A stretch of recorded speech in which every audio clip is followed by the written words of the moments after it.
That's a little too cliche for us, but we will have some awesome B-roll footage coming up in just a minute.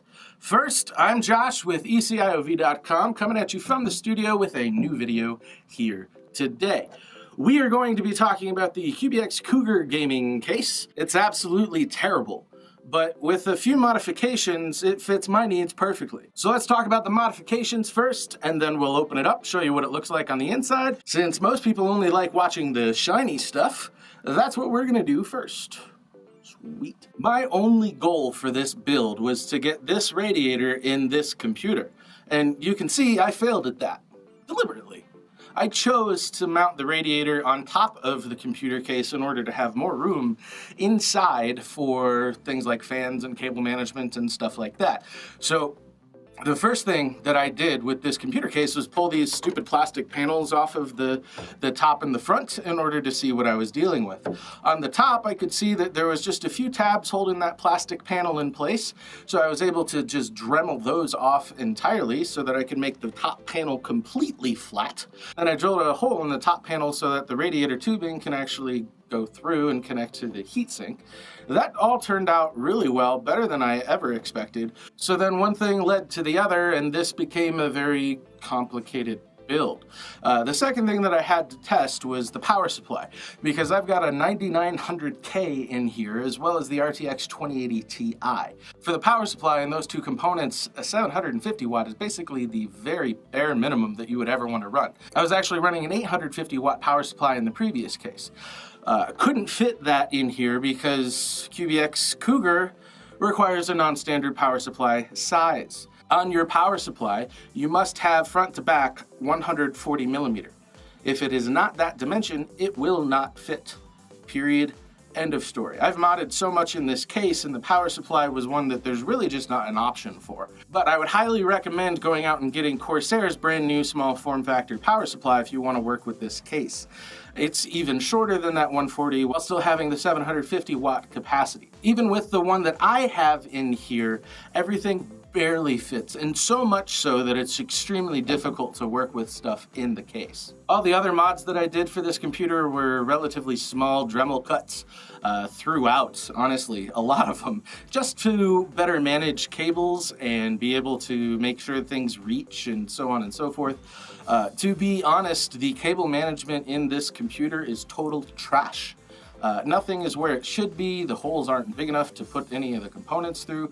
The only way that you'd really be fully successful is by taking about 2 hours to do it, like I did. I don't see anybody turning out a pro quality build in this case in a reasonable amount of time. I would never recommend this case to anyone, especially if you're gonna deck it out as much as I have, because as you'll see in a minute, when I start pulling the panels off, I put everything I could into this computer. There are 11 fans in here, including the power supply and the GPU, but that means besides those 3, there are 8 additional fans. I've got 6 120 millimeter fans in here, as well as 1 80 millimeter on the front panel and 1 90 millimeter on the back panel. And even with that much airflow, the computer still runs pretty quietly thanks to all the Noctua fans that I put in it. Definitely throw out the EVGA fans that come with the cooler. They're not even close to quiet. They have a whirring sound that is really awful. Swap those out right away. So let's pull the panels off. We'll discuss a little bit more about what we did, and then we'll move on to the build portion of the video. If you have any questions about the QBX Cougar gaming case, hit me up in the comments. I'm happy to answer them. This build was incredibly complicated and unfun for me, but I'm very, very happy with the results. As we roll some of the beautiful B-roll footage, the first thing I want to talk about is actually the cable management.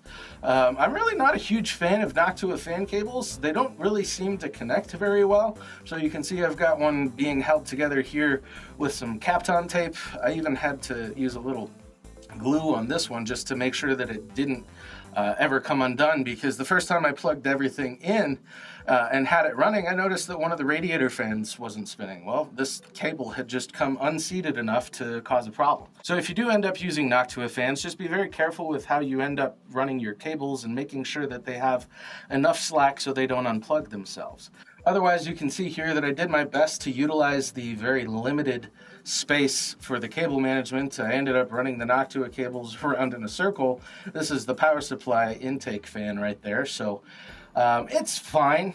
Is it restricting the airflow a little bit? Yeah, it sure is. But is it enough for me to really worry about it? No. That's pretty much it here for the cable management side. It's not the most professional job ever, but it got the job done. This side is where all the cool stuff happens, and once I pull this actual side panel off, you'll be able to see all the internals of the computer. The side panel is actually meant as a drive holder. It had a bracket on it where I have the second fan.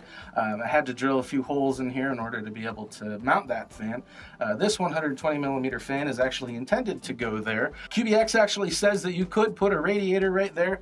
I disagree completely. I've never seen a radiator that is thin enough to be able to fit in that space. That's one of the reasons why the radiator actually ended up on top. Let's take off the side panel so you can see the rest of this beautiful beast.